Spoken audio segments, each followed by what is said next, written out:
புல் Moon sale காலை 9 மணியிலிருந்து இரவு 12 மணி வரை ஆகஸ்ட் 27 ஒரு நாள் மட்டும்.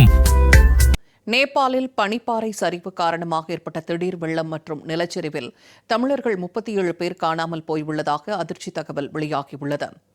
கைலாய யாத்திரைக்காக தமிழ்நாட்டிலிருந்து நேபாளுக்கு கும்பகோணத்தில் உள்ள தனியார் ஏஜென்சி மூலம் 57 பயணிகள் சென்றுள்ளனர். இந்நிலையில் நேபாள் சீனா எல்லை அருகே ஏற்பட்ட வெள்ளத்தில் தமிழக சுற்றுலா பயணிகள் சென்ற 3 பேருந்துகள் சிக்கியுள்ளன. அதில் 20 தமிழர்கள் பயணம் செய்த ஒரு பேருந்து தப்பித்து கரை ஒதுங்கி இருப்பது உறுதி செய்யப்பட்ட நிலையில் மீதமுள்ள 2 வேன்களில் பயணம் செய்த 37 பேர் நிலை என்னவென்று தெரியாததால் அவர்களது உறவினர்கள் கவலையடைந்துள்ளனர். மற்ற இடங்களிலும் 20 தமிழர்கள் சுற்றுலா சென்றபோது வெள்ளத்தில் சிக்கி மாயமாகியுள்ளதால் அவர்களின் உறவினர்கள் மற்றும் குடும்பத்தினர் அதிர்ச்சி அடைந்துள்ளனர். தஞ்சை மாவட்டம் கும்பகோணத்திலிருந்து நேபாள் சென்றவர்களை தொலைபேசி மூலம் தொடர்பு கொள்ள முடியாமல் அவர்களது குடும்பத்தினர் தவித்து வருகின்றனர். இதனால் யாத்திரைக்கு அழைத்து சென்ற சூப்பர் யாத்ரா ஏஜென்சி நிறுவனம் முன்பு உறவினர்கள் திரண்டதால் அங்கு பரபரப்பு ஏற்பட்டது. இதனிடையே நேபாள் பெருவெள்ளத்தில் சிக்கிய தமிழர்களில் எத்தனை பேர் மீண்டு வருவார்கள் என தெரியவில்லை என்று தனியார் யாத்திரை ஏஜென்சி நிறுவனர் சையத் சாதிக் கவலை தெரிவித்துள்ளார். கடந்த 23ஆம் தேதி கைலாய யாத்திரைக்காக தமிழகத்தின் பல்வேறு பகுதிகளைச் சேர்ந்த 57 பக்தர்கள் சென்னை மற்றும் திருச்சியிலிருந்து ஒரே விமானம் மூலம் நேபாளின் காட்மண்டுவிற்கு அழைத்து செல்லப்பட்டதாகவும் அங்கிருந்து 3 பேருந்துகள் மூலம் பயணம் மேற்கொண்டதாகவும் கூறிய அவர் நேபாளத்தில் காலை திடீரென ஏற்பட்ட வெள்ளத்தில் அவர்கள் சிக்கிக் கொண்டதாக தெரிவித்துள்ளார். நில அதிர்வு ஏற்பட்டுச்சு. அதுல இருந்து நாங்க தப்பிச்சு ஒரு வண்டியை தான் நாங்க டிரைவர் வந்து காப்பாற்றி வெளில கொண்டு போனோம். அடுத்த வண்டி நாங்க திரும்பி பார்க்கும்போது அது பள்ளத்துல உருண்டதை பார்த்தோம் அப்படின்னு சொல்லி போன் பண்ணாரு. கீழே இறங்கி பார்க்க முடியுமா? நம்ம இறங்கி பார்க்கறதுக்கு அலோவ் பண்ணல. எனக்கு அங்க இருந்தா நம்ம மாட்டிக்குவோம், நீங்க நேரம் நாங்க மேல போயிடுறோம் அப்படின்னு சொல்லி மேல அடைச்சிட்டு போயிட்டான் டிரைவன். அவன் மேல கொண்டு போய் தங்க வச்சதுக்கு அப்புறம் இங்க என்ன நடந்த சம்பவங்கள் தெரியல. அப்புறம் பர்மிஷன் வாங்கிட்டு மிலிட்டரிக்காரங்க சொன்ன விதத்தை வச்சுக்கிட்டு தேடிட்டு இருக்காங்க. ஒரு பஸ் கவுந்துருச்சு, தேடிட்டு இருக்காங்க. இதுதான் நடந்திருக்கு. மிலிட்டரி ராணுவம் தெரியப்படுத்தியாச்சு. ஏன்னா பெரிய விபத்து அது. அது வாயால சொல்ல முடியும், அந்த அளவுக்கு வெள்ளம் அது. அதுல வந்து எவ்வளவு பேர் வருவாங்கங்கிறது தெரியல. ஆனவன் தான் வழி சொல்றோம். தஞ்சை மாவட்டம் கும்பகோணத்தை சேர்ந்த திருமலை ராஜன் மற்றும் அவரது மனைவி ஆகியோரும் நேபாளில் ஏற்பட்டுள்ள பெருவெள்ளத்தில் சிக்கியுள்ளனர்.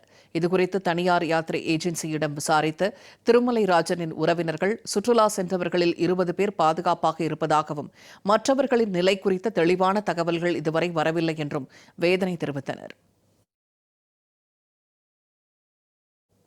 நேபாளில் ஏற்பட்ட திடீர் வெள்ளப்பெருக்கில் சிக்கி தவிக்கும் தருமபுரியைச் சேர்ந்த பிரேமவாணி மற்றும் புஷ்பா ஆகியோரை மீட்கக் கோரி அவர்களது குடும்பத்தினர் கோரிக்கை விடுத்துள்ளனர். ஹொசூரை சேர்ந்த பிரேமவாணி மற்றும் தருமபுரியைச் சேர்ந்த புஷ்பா ஆகியோர் கடந்த 23ஆம் தேதி ஆன்மீக சுற்றுலாவாக நேபாளிற்கு சென்றுள்ளனர். வடக்கு ரஸ்வா பகுதியில் உள்ள கோஷி ஆற்று பகுதியில் அவர்கள் வெள்ளத்தில் சிக்கி இருக்கலாம் என்ற அச்சம் எழுந்துள்ளதால் தமிழக மற்றும் மத்திய அரசுகள் அவர்களை மீட்க உடனடியாக உதவ வேண்டும் என அவர்களது உறவினர்கள் கண்ணீருடன் வேண்டுகோள் விடுத்துள்ளனர். நேபாளில் ஏற்பட்ட திடீர் வெள்ளப்பெருக்கில் ஹொசூரை சேர்ந்த மேலும் சிலரும் சிக்கியுள்ளதாக தகவல் வெளியாகி அதிர்ச்சி ஏற்படுத்தியுள்ளது. ஹொசூர் அண்ணா நகரை சேர்ந்த ரகுநாதன் மற்றும் முருகேசன் உள்ளிட்டோரும் நேபாள் ஆன்மீக சுற்றுலாவின் போது வெள்ளத்தில் சிக்கியுள்ளதாக கூறப்படுகிறது. பாதிக்கப்பட்டவர்களை மீட்க மத்திய மாநில அரசுகள் உடனடியாக உதவ வேண்டும் என்று அவரது உறவினர்கள் கண்ணீருடன் கோரிக்கை விடுத்துள்ளனர். நேபாளம் இன்சிடெண்ட்டில் அண்ணாவும் அண்ணியும் மாட்டியிருக்காங்க. அவங்க பேர் வந்து திம்மராய சுவாமி மம்தான்னு சொல்லி. அவங்க ஞாயிற்றுக்கிழமை சாயந்தரம் போனது. காலையிலேருந்து அவங்களுக்கு கால் பண்ணுறோம், எந்த ஒரு கனெக்டும் ஆக மாட்டேங்குது. அவங்க எப்படி இருக்காங்க, என்ன நிலமையில் இருக்காங்கன்னு தெரில. இன்னும் தமிழ்நாட்டிலேருந்து நிறைய பேர் போயிருக்காங்க. அதில் சில பேர் கொஞ்சம் சேஃபாக இருக்கிறதா சொல்கிறாங்க. இன்னும் சில பேர் என்ன நிலமையில் இருக்காங்கன்னு இன்னும் எந்த தகவலும் வரல. அவங்களுக்கு ஏதாவது கொஞ்சம் பேசுகிறதுக்கு ஏதாவது கொஞ்சம் ஏற்பாடு பண்ணி கொடுத்தீங்கன்னா நல்லாயிருக்கும். அவங்கள மீட்டுறதுக்கு ஏதாவது கொஞ்சம் கூடி சீக்கிரம் கொஞ்சம் ஆக்ஷன் எடுத்தால் நல்லாயிருக்கும். இது மத்திய அரசும் மாநில அரசும் கோரிக்கை வச்சுக்கிறோம். அவங்க கொஞ்சம் நின்று ஏதாவது பண்ணி கொஞ்சம் மீட் எடுக்கிறதுக்கு கொஞ்சம் உதவி பண்ணுற மாதிரி நான் கேட்டுக்கிறேன். கடலூர் மாவட்டம் புவனகிரி பகுதியைச் சேர்ந்த திரிபுர சுந்தரி நேபாளிற்கு யாத்திரை சென்ற நிலையில் அங்கு ஏற்பட்ட திடீர் காட்டாற்று வெள்ளத்தில் சிக்கி மாயமாகியுள்ளார். மனைவியை காணாமல் தவிக்கும் 80 வயது கணவர் மகாலிங்கம் தன் மனைவியை மீட்டுத் தருமாறு கண்ணீருடன் கோரிக்கை விடுத்துள்ளார். வருவாய்த்துறையினர் அவரிடம் விசாரணை நடத்தி வருகின்றனர். டூர் ஆன்மீக டூர் போவோம். இந்த தடவை எனக்கு வயசாகி போச்சுன்னு இதுக்கு போக முடியல. கைலாயம் அவங்க 67 வயசுல அவங்க போகணும்னு சொல்லிட்டு நான் தனியா அனுப்புனேன். அவங்கள நல்ல விதமா ஆண்டவன் எல்லாம் வேண்டிக்கிட்டு தான் நான் அனுப்புனேன். இந்த மாதிரி நடக்கணும் நல்லபடியா வந்துச்சு. அரசாங்கம் எங்களுக்கு உதவி செய்யணும். அழைச்சிட்டு வந்து கண்டுபிடிச்சு கொடுக்கணும். எங்க திரிபுர சுந்தரி அவங்க பேரு. நாமக்கல்லை சேர்ந்த ஓய்வு பெற்ற அரசு பள்ளி ஆசிரியை கிருஷ்ணவேணி நேபாளிற்கு யாத்திரை சென்ற நிலையில் அங்கு ஏற்பட்ட பெருவெள்ளத்தில் சிக்கியிருக்கலாம் என கூறப்படுவதால் அவர்களது நிலை என்னவென்று தெரியாமல் குடும்பத்தினர் தவித்து வருகின்றனர். இதை அறிந்த நாமக்கல் வட்டாட்சியர் அருள் மற்றும் காவல் ஆய்வாளர் நாகராஜ் ஆகியோர் கிருஷ்ணவேணியின் வீட்டிற்கு நேரில் சென்று அவரது சகோதரர் பன்னீர்செல்வத்திடம் விவரங்களை கேட்டறிந்தனர். கிருஷ்ணவேணி பாதுகாப்பாக வீடு திரும்ப வேண்டும் என்று உறவினர்களும் பொதுமக்களும் கண்ணீருடன் எதிர்பார்த்து காத்துள்ளனர்.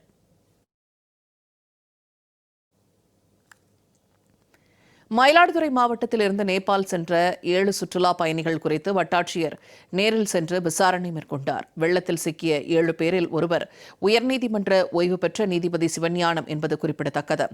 இதனைத் தொடர்ந்து செய்தியாளர்களுக்கு பேட்டியளித்த உறவினர் ஒருவர் நேபாளில் பெருவெள்ளத்தில் சிக்கியவர்களை மீட்க தமிழக அரசு நடவடிக்கை எடுக்க வேண்டும் என கோரிக்கை விடுத்துள்ளார். நேபாளத்திற்கு மயிலாடுதுறை சேர்ந்த 7 பேர் புனித யாத்திரை சென்றவர்கள் எந்த நிலையில் இருக்கிறார்கள், அவர்களை தொடர்பு கொள்ள முடியவில்லை. இன்னும் தொடர்பு கொண்டுட்டு தான் இருக்கோம். சேஃபா இருக்கிறாங்க, வந்துருவாங்க, நாங்க சொல்றோம் அப்படின்னு சொல்லிட்டு இருக்கிறாங்க. உடனடியாக அவர்களை தொடர்பு கொண்டு எங்களுக்கு நல்ல தகவல் தரும்படி அரசாங்கத்தை கேட்டுக்கொள்கிறோம். டெல்லியில் உள்ள தமிழ்நாடு இல்லத்தில் இந்திய தூதரகம் மற்றும் தமிழக அயலக தமிழர் நலத்துறை சார்பில் குழு அமைக்கப்பட்டு 57 தமிழர்களின் விவரங்கள் மற்றும் நிலவரங்கள் குறித்து கேட்டறிந்து வருவதாக தமிழ்நாடு அயலக நலத்துறை அமைச்சர் தென்னரசு தெரிவித்துள்ளார்.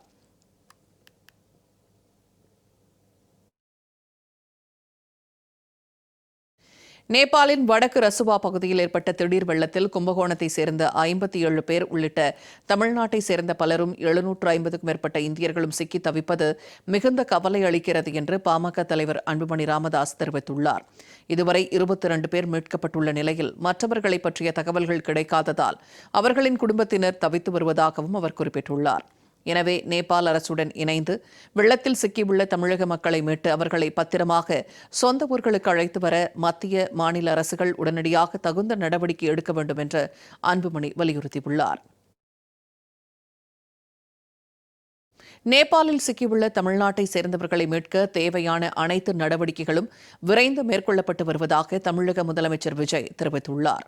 இத்தொடர்பாக அவர் வெளியிட்ட எக்ஸ் பதிவில் நேபாளில் ஏற்பட்ட திடீர் வெள்ளப்பெருக்கில் தமிழர்கள் உட்பட இந்தியர்கள் பலர் காணாமல் போனதாக வரும் செய்தி அறிந்து மிகுந்த அதிர்ச்சியும் துயரமும் அடைந்ததாக தெரிவித்துள்ளார். இந்த பேரிடரில் காணாமல் போன தமிழ்நாட்டை சேர்ந்தவர்களை விரைந்து மீட்கவும் பாதிக்கப்பட்டவர்களுக்கு தேவையான உதவிகளை வழங்கவும் அனைத்து நடவடிக்கைகளையும் மேற்கொள்ளுமாறு புதுடெல்லியில் உள்ள தமிழ்நாடு இல்ல அரசு உயர் அலுவலர்களுக்கு உத்தரவிட்டுள்ளதாக முதலமைச்சர் குறிப்பிட்டுள்ளார். நேபாளில் சிக்கியுள்ள தமிழர்களுக்கு உதவி தேவைப்படும் நிலையில் அவர்களோ அல்லது தமிழ்நாட்டில் உள்ள அவர்களது உறவினர்களோ தொடர்பு கொள்ள ஏதுவாக அவசர தொலைபேசி எண்கள் அறிவிக்கப்பட்டுள்ளதாகவும் முதலமைச்சர் தெரிவித்துள்ளார். மேலும் இந்திய வெளியுறவு அமைச்சகம், நேபாளில் உள்ள இந்திய தூதரகம் ஆகியவற்றின் வாயிலாக தமிழ்நாட்டை சேர்ந்தவர்கள் குறித்த தகவல்களை பெற்று அவர்களின் பாதுகாப்பை உறுதி செய்ய தேவையான நடவடிக்கைகள் விரைந்து மேற்கொள்ளப்பட்டு வருவதாகவும் முதலமைச்சர் விஜய் குறிப்பிட்டுள்ளார். இதனைத் தொடர்ந்து நேபாளில் சிக்கியுள்ள தமிழர்களுக்கான அவசர உதவி எண்களை முதலமைச்சர் ஜோசப் விஜய் அறிவித்துள்ளார். அதன்படி இந்தியாவிற்குள் உள்ளவர்களிடம் 1800-309-3793 எண்ணையும், வெளிநாட்டில் உள்ளவர்களை தொடர்பு கொள்ள 9180-6900-9900 9180-6900-9901 எண்களில் அழைக்கலாம் என்று அறிவிக்கப்பட்டுள்ளது. மேலும் புதுடெல்லியில் உள்ள தமிழ்நாடு இல்லத்தில் உள்ள கட்டுப்பாட்டு அறையை தொடர்பு கொள்ள 928951567112 ஆகிய எண்களில் அழைக்கலாம் என்று முதலமைச்சர் விஜய் அறிவித்துள்ளார்.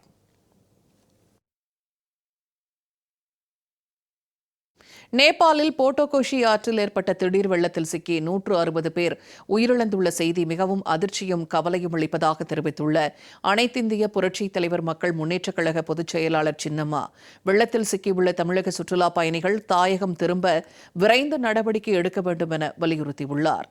அனைத்திந்திய புரட்சித் தலைவர் மக்கள் முன்னேற்றக் கழக பொதுச் செயலாளர் சின்னம்மா வெளியிட்டுள்ள எக்ஸ் தள பதிவில், நேபாளின் ரசுவா மாவட்டத்தில் போட்டோகோஷி ஆற்றில் ஏற்பட்ட திடீர் வெள்ளத்தில் சிக்கி 160 நபர்கள் உயிரிழந்திருப்பதாகவும் 750க்கும் மேற்பட்டோர் காணவில்லை என்ற செய்தி மிகுந்த அதிர்ச்சியையும் கவலையையும் அளிப்பதாக தெரிவித்துள்ளார். இதில் தமிழ்நாட்டை சேர்ந்த சுமார் 57 சுற்றுலா பயணிகள் வெள்ளத்தில் சிக்கியுள்ளதாக தகவல் வருகிறது. இது மேலும் அதிர்ச்சி அளிப்பதாகவும் சின்னம்மா தெரிவித்துள்ளார். திபெத் எல்லைக்கு அருகே பனிப்பாறை சரிந்ததால் இந்த திடீர் வெள்ளமும் நிலச்சரிவும் ஏற்பட்டுள்ளதாக தகவல்கள் தெரிவிப்பதாகவும் சின்னம்மா குறிப்பிட்டுள்ளார்.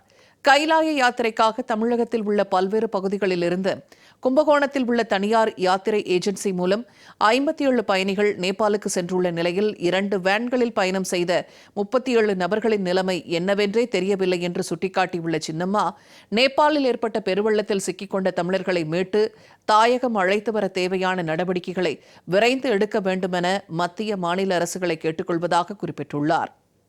நேபாளில் ஆன்மீக பயணம் மேற்கொண்டு பெருவெள்ளத்தில் சிக்கிக்கொண்ட தமிழர்கள் உள்ளிட்ட இந்தியர்கள் அனைவரும் விரைவில் பத்திரமாக தாயகம் திரும்ப வேண்டுமென எல்லாம் வல்ல ஆண்டவனை வேண்டுவதாகவும் சின்னம்மா தெரிவித்துள்ளார். நேபாளில் ஏற்பட்டுள்ள திடீர் வெள்ளத்தால் பீகாருக்கு ஏற்பட்டுள்ள அபாயத்தை சமாளிக்க அரசு தயாராக உள்ளதாக அம்மாநில முதலமைச்சர் சாம்ராஜ் சௌத்ரி தெரிவித்துள்ளார். நேபாளில் ஏற்பட்டுள்ள பெருவெள்ளம் காரணமாக பீகாரிலும் வெள்ள அபாயம் ஏற்பட்டுள்ளது. இத்தொடர்பாக மேற்கொள்ள வேண்டிய முன்னெச்சரிக்கை நடவடிக்கைகள் குறித்து உயரதிகாரிகளுடன் பீகார் முதலமைச்சர் சாம்ராஜ் சௌத்ரி ஆலோசனை மேற்கொண்டார். நேபாள் வெள்ளத்தால் பாதிக்கப்படக்கூடிய மாவட்டங்களுக்கு எச்சரிக்கை விடுக்கப்பட்டதாக கூறியுள்ள அவர், வெள்ளத்தை எதிர்கொள்ளும் விதமாக தேசிய பேரிடர் மீட்புப் படை மற்றும் மாநில பேரிடர் மீட்புப் படையினர் பணியில் ஈடுபடுத்தப்பட்டுள்ளதாகவும் தெரிவித்தார். நேபாளில் ஏற்பட்ட திடீர் வெள்ளப்பெருக்கால் பீகாரிலும் வெள்ள அபாயம் ஏற்பட்டுள்ள சூழலில் மத்திய உள்துறை அமைச்சர் அமித்ஷா பீகார் முதலமைச்சர் சாம்ராஜ் சௌத்ரியை தொலைபேசி வாயிலாக தொடர்பு கொண்டு நிலைமையை கேட்டறிந்தார். அப்போது வெள்ளத்தால் ஏற்படக்கூடிய நெருக்கடிகளை சமாளிக்க அனைத்து விதமான உதவிகளையும் வழங்க மத்திய அரசு தயார் என்று உள்துறை அமைச்சர் அமித்ஷா பீகார் முதலமைச்சரிடம் உறுதியளித்துள்ளார். மேலும் பீகாரில் வெள்ள பாதிப்பை சமாளிக்கும் விதமாக தேசிய பேரிடர் மீட்புப் படையை மத்திய அரசு அனுப்பியுள்ளது.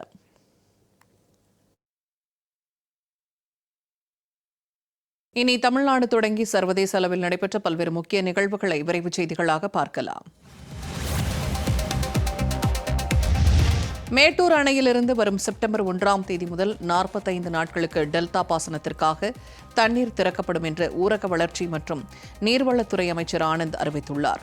தமிழ்நாட்டின் குடிநீர் மற்றும் பாசன தேவைகளை கருத்தில் கொண்டு முதலமைச்சர் விஜய் உத்தரவின் பேரில் இந்த முடிவு எடுக்கப்பட்டுள்ளதாக தெரிவிக்கப்பட்டுள்ளது. கர்நாடக அணைகளில் இருந்து போதிய நீர் கிடைக்காத நிலையிலும் தமிழக அரசின் தொடர் சட்ட போராட்டம் மற்றும் முயற்சிகள் மூலம் பிலிகுண்டுலுவில் இருந்து நீர்வரத்து உறுதி செய்யப்பட்டுள்ளதை அடுத்து இந்த நடவடிக்கை எடுக்கப்பட்டுள்ளது. எனவே டெல்டா மாவட்ட விவசாயிகள் நீரை சிக்கனமாக பயன்படுத்தி வேளாண் துறையின் ஆலோசனையுடன் சாகுபடி பணிகளை மேற்கொள்ளுமாறு தமிழக அரசு அறிவுறுத்தியுள்ளது.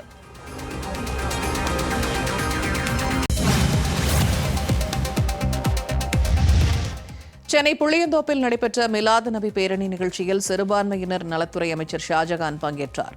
தொடர்ந்து நிகழ்ச்சியில் பேசிய அவர், இன்றைய சட்டப்பேரவை மானிய கோரிக்கையில் சிறுபான்மை மக்களின் கல்வி, வேலைவாய்ப்பு மற்றும் தொழில் மேம்பாட்டிற்கான புதிய அறிவிப்புகள் வெளியாகும் என தெரிவித்தார். இந்நிகழ்ச்சியில் கலந்து கொண்ட தாவைக்க சட்டமன்ற உறுப்பினர் முஸ்தபா, திமுக ஆட்சியில்தான் இஸ்லாமியர்களுக்கு எதிரான அவலங்கள் நடந்தன என்றும் திமுக பாஜக இடையே கள்ளக்கூட்டணி உள்ளதாகவும் பகிரங்கமாக குற்றம் சாட்டினார். தமிழக சட்டமன்றத்திலே சிறுபான்மை நலத்துறை அமைச்சரின் சார்பிலே மானிய கோரிக்கை விவாதம் நடைபெற இருக்கிறது. மானிய கோரிக்கையிலே சமுதாயம் மகிழக்கூடிய வகையிலே கல்வி, வேலை வாய்ப்பு, தொழில்கள் தொடங்க வாய்ப்பு, சமுதாய மேம்பாட்டிற்காக பல்வேறு அறிவிப்புகளை மாண்புமிகு தமிழ்நாடு முதலமைச்சர் ஜோசப் விஜய் அவர்களுடைய அனுமதியோடு அறிவுரையோடு அறிவிக்க இருக்கிறோம்.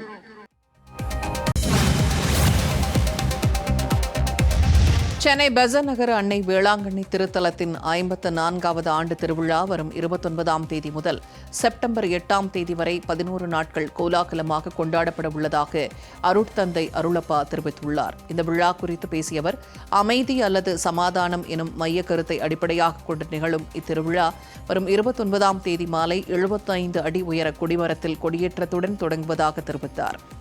விழாவின் முக்கிய நிகழ்வான நற்கருணை பெருவிழா வரும் 30ஆம் தேதியும் திருத்தேர் பவனி செப்டம்பர் 7ஆம் தேதி மாலையிலும் நடைபெறுவதாக கூறிய அவர், நிறைவு நாளான செப்டம்பர் 8ஆம் தேதி ஆரோக்கிய அன்னைக்கு மணிமுடி சூட்டும் விழாவும் மாலையில் கொடியிறக்கத்துடன் திருவிழா நிறைவு பெறுவதாக தெரிவித்தார்.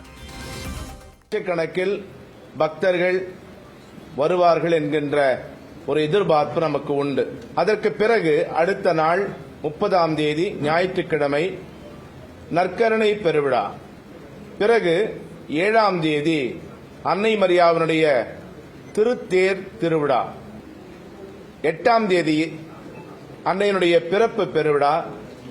காலை 2 மணி முதலே திருப்பலிகள் தொடர்ந்து நடைபெறும்.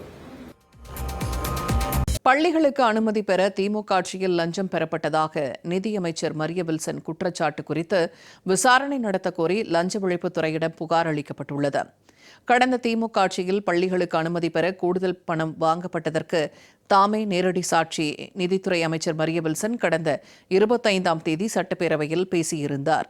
இந்நிலையில் திமுக ஆட்சியில் லஞ்சம் பெறப்பட்ட விவகாரம் தொடர்பாக விசாரணை நடத்த கோரி லஞ்ச ஒழிப்புத்துறையிடம் சென்னை உயர்நீதிமன்ற வழக்கறிஞர் ஒருவர் புகார் அளித்துள்ளார்.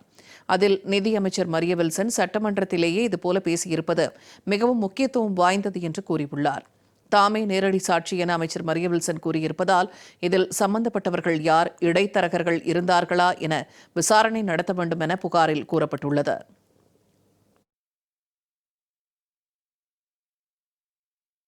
சென்னை மாநகராட்சி ரிப்பன் மாளிகை வளாகத்தில் தற்காலிக தூய்மை பணியாளர்களை பணி நிரந்தரம் செய்யக்கோரி உழைப்போர் உரிமை இயக்கம் சார்பில் நடைபெற்று வரும் போராட்டம் 8வது நாளாக தொடர்கிறது. சென்னை சென்ட்ரல் ஸ்கொயர் பகுதியில் இருந்து பேரணியாக புறப்பட்ட தூய்மை பணியாளர்கள் ரிப்பன் மாளிகை வளாகத்திற்குள் அமர்ந்து ஆர்ப்பாட்டத்தில் ஈடுபட்டனர். தேர்தலுக்கு முன்பு அளித்த வாக்குறுதியின்படி தற்காலிக தூய்மை பணியாளர்களை உடனடியாக பணி நிரந்தரம் செய்ய வேண்டும் என்றும், மகப்பேறு விடுப்பு, ஊதிய உயர்வு மற்றும் அடிப்படை கழிப்பறை வசதிகளை ஏற்படுத்தி தர வேண்டும் என்றும் அவர்கள் வலியுறுத்தினர். தூய்மை பணியாளர்களின் கோரிக்கைகளை முதலமைச்சர் மனிதாபிமானத்துடன் பரிசீலித்து நேரடியாக பேசி தீர்வு காண வேண்டும் என உழைப்போர் உரிமை இயக்கத்தின் மாநில தலைவர் பாரதி வலியுறுத்தியுள்ளார். 6 மாச காலம் இருந்தோம், எங்களுக்கு அதுக்குண்டான ஊதியம் வழங்கப்படவே இல்லை. எந்த ஒரு ஆட்சி வந்தாலுமே, ஏன்னா ஆரியர்கள் ஒரு 10 பை சொல்லாங்க, அதே மாதிரி திராவிடர்கள், அதே மாதிரி தமிழ் தேசியம் பேசுறவங்க, இப்ப வந்திருக்கிற விஜய் ஆட்சி அவர்களும் மாண்புமிகு முதல்வர் அவர்களும் எங்களுடைய கோரிக்கையை நிறைவேற்றுவாங்கன்னு சொல்லிட்டு அறவழி போராட்டம் 7வது நாள் எங்களுடைய அறவழி போராட்டம் தொடக்குது. நாங்க அறவழியில போராடிட்டு இருக்கிறோம். எங்களுடைய கோரிக்கைகள் வெல்லும் வர எங்களுடைய போராட்டம் கண்டிப்பா தொடரும். நீலகிரி மாவட்டம் கூடலூரில் இன்றும் நாளையும் 48 மணி நேர முழு அடைப்பு போராட்டம் அறிவிக்கப்பட்டுள்ளது. நீலகிரி மாவட்டம் ஓவேலி பகுதியில் கடந்த சில நாட்களில் புலி தாக்கியதில் 2 பேர் உயிரிழந்ததை கண்டித்தும், அந்த ஆட்கொல்லி புலியை சுட்டுப்பிடிக்க வலியுறுத்தியும் கூடலூரில் இந்த போராட்டம் அறிவிக்கப்பட்டுள்ளது. புலி தாக்குதலால் பொதுமக்களிடையே பெரும் அச்சம் நிலவி வரும் நிலையில் ஓவேலி பகுதியில் 6வது நாளாக 11 கூண்டுகள், 80 தானியங்கி கேமராக்கள் மற்றும் மயக்க ஊசி துப்பாக்கிகளுடன் கூடிய வனத்துறையினர் புலியை தேடும் பணியில் தீவிரமாக ஈடுபட்டுள்ளனர். இதற்கிடையே கூடலூர், நம்பாலக்கோட்டை மற்றும் விமலகிரி பகுதிகளிலும் ஏலக்காய் மற்றும் தேயிலை தோட்டங்களில் புலி நடமாட்டம் தொடர்ந்து வருவதால் அப்பகுதி மக்கள் பீதியடைந்துள்ளனர். இனி மாவட்ட அளவில் நடைபெற்ற பல முக்கிய நிகழ்வுகளை தற்போது பார்க்கலாம். நாகப்பட்டினம் மாவட்டத்தில் பல்வேறு பகுதிகளில் பரவலாக மழை பெய்ததால் பொதுமக்கள் மற்றும் விவசாயிகள் மகிழ்ச்சி அடைந்தனர். கருவேலங்கடை, வடவூர், பொய்கை நல்லூர், பறவை, புத்தூர் உள்ளிட்ட பல்வேறு இடங்களில் பரவலாக மழை பெய்தது. இந்த மழையால் வெப்பம் தணிந்து குளிர்ச்சியான சூழல் நிலவியது.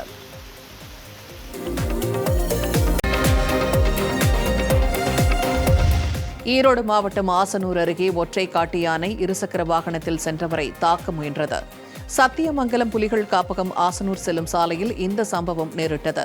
நல்வாய்ப்பாக வாகன ஓட்டி நூலிழையில் உயிர் தப்பினார். தற்போது இந்த சம்பவத்தின் வீடியோ வெளியாகி அதிர்ச்சி ஏற்படுத்தியுள்ளது.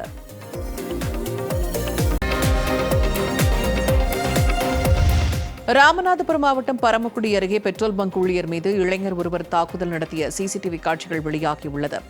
வேந்தோணியில் இருந்து திருவரங்கம் செல்லும் சாலையில் அமைந்துள்ள பெட்ரோல் பங்கிற்கு வந்த இளைஞர் செயல்படாத பெட்ரோல் பம்ப் அருகில் நின்று கொண்டு பெட்ரோல் போடுமாறு கூறியுள்ளார். இதனால் பெட்ரோல் நிரப்ப வந்த நபருக்கும் ஊழியர் மணிகண்டனுக்கும் இடையே தகராறு ஏற்பட்டுள்ளது. அப்போது ஆத்திரமடைந்த அந்த நபர் மணிகண்டன் மீது தாக்குதல் நடத்திவிட்டு தப்பி ஓடினார். தற்போது இந்த சம்பவத்தின் சிசிடிவி காட்சிகள் வெளியாகியுள்ள நிலையில் காவல்துறையினர் வழக்கு பதிவு செய்து விசாரணை மேற்கொண்டு வருகின்றனர்.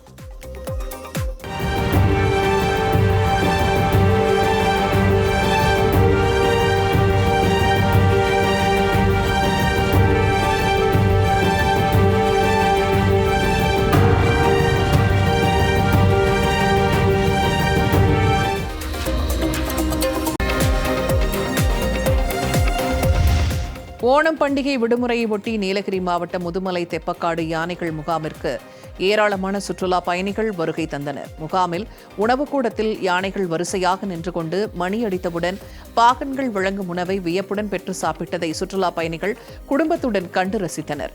ஒரே இடத்தில் யானைகளை பார்த்து கழித்ததோடு அவை உணவு உண்ணும் காட்சிகளையும் கண்டு அவர்கள் மிகுந்த உற்சாகமடைந்தனர்.